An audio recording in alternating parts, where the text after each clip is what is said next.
ইতিমধ্যে ৰাজ্য চৰকাৰে স্কুল খোলাৰ সিদ্ধান্ত লৈছে আৰু সিদ্ধান্তক লৈ অভিভাৱক শিক্ষাগুৰু আৰু ছাত্ৰ ছাত্ৰীৰ মাজত ব্যাপক উৎসাহ ৰাজ্যৰ বিভিন্ন বিদ্যালয় খোলাৰ বাবে এতিয়া দেখা গৈছে ভীষণ ব্যস্ততা অবিশেষ আমাক জনাব দিগন্ত বৰদলৈ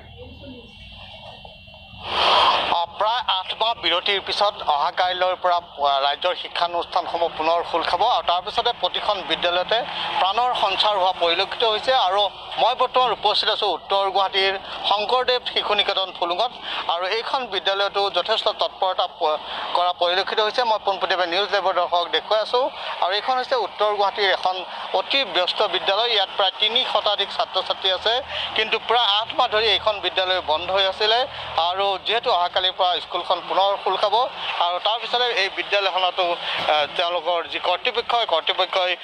বিভিন্ন ধৰণৰ কাৰ্যসূচী হাতত লৈ এনেধৰণৰ অহাকালি স্কুল খোলাৰ কাৰণে সম্পূৰ্ণ ধৰণৰ প্ৰস্তুতি সম্পূৰ্ণ কৰিছে আৰু এনেধৰণে চেনিটাইজ কৰি থকা হৈছে যাতে কৰোনা ভাইৰাছে কোনো ছাত্ৰ ছাত্ৰীক পুনৰ আক্ৰমণ কৰিব নোৱাৰে তাৰ কাৰণে এই ব্যৱস্থা গ্ৰহণ কৰা হৈছে আৰু এইখন যেহেতু উত্তৰ গুৱাহাটীৰ এখন অতি ব্যস্ত বিদ্যালয় আৰু এই বিদ্যালয়তো প্ৰায় বিভিন্ন অঞ্চলৰ পৰা প্ৰায় 3 শতাধিক ছাত্ৰ ছাত্ৰীয়ে ইয়াতে অধ্যয়ন কৰে কিন্তু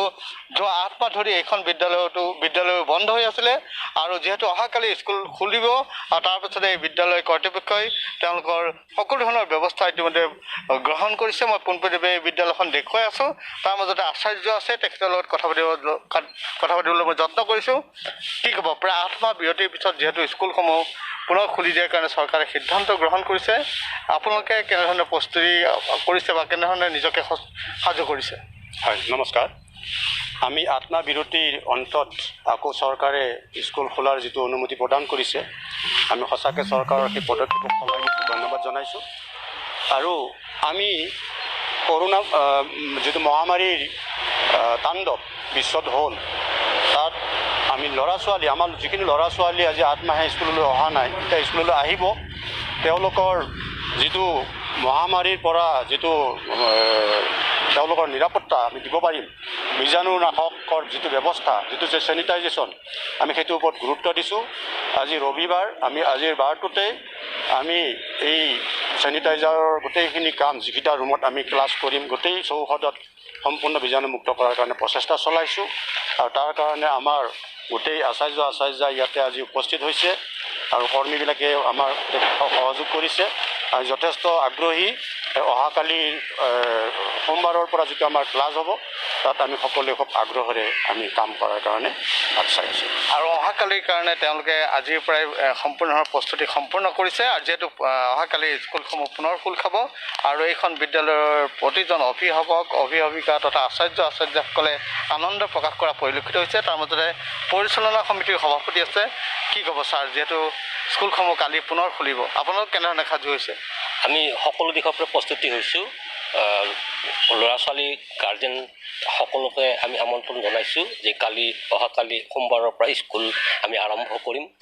নথৈ সুখী হৈছে চৰকাৰক ধন্যবাদ জনাইছোঁ যে আজি 8 মাহ ধৰি যি বন্ধ হৈ আছে তাৰ পিছত যি স্কুল খুলিব তাৰ কাৰণে আমি সকলোৱে শিক্ষক শিক্ষয়িত্ৰী গাৰ্জেন প্ৰস্তুত হৈ আছোঁ যে ল'ৰা ছোৱালীবিলাকো আহোঁ কৰি আছে গতিকে বৰ ভাল লাগিছে আৰু এনেধৰণেই তেওঁলোকে আনন্দ প্ৰকাশ কৰিছে আচাৰ্য আছে বাইদেউ কি ক'ব স্কুলৰ বিদ্যালয়ৰ মূল সৌন্দৰ্য হৈছে ছাত্ৰ ছাত্ৰী কিন্তু তেওঁলোক যেহেতু অহা নাছিল অহাকালি আহিব 8 মাহ বিৰতিৰ পিছত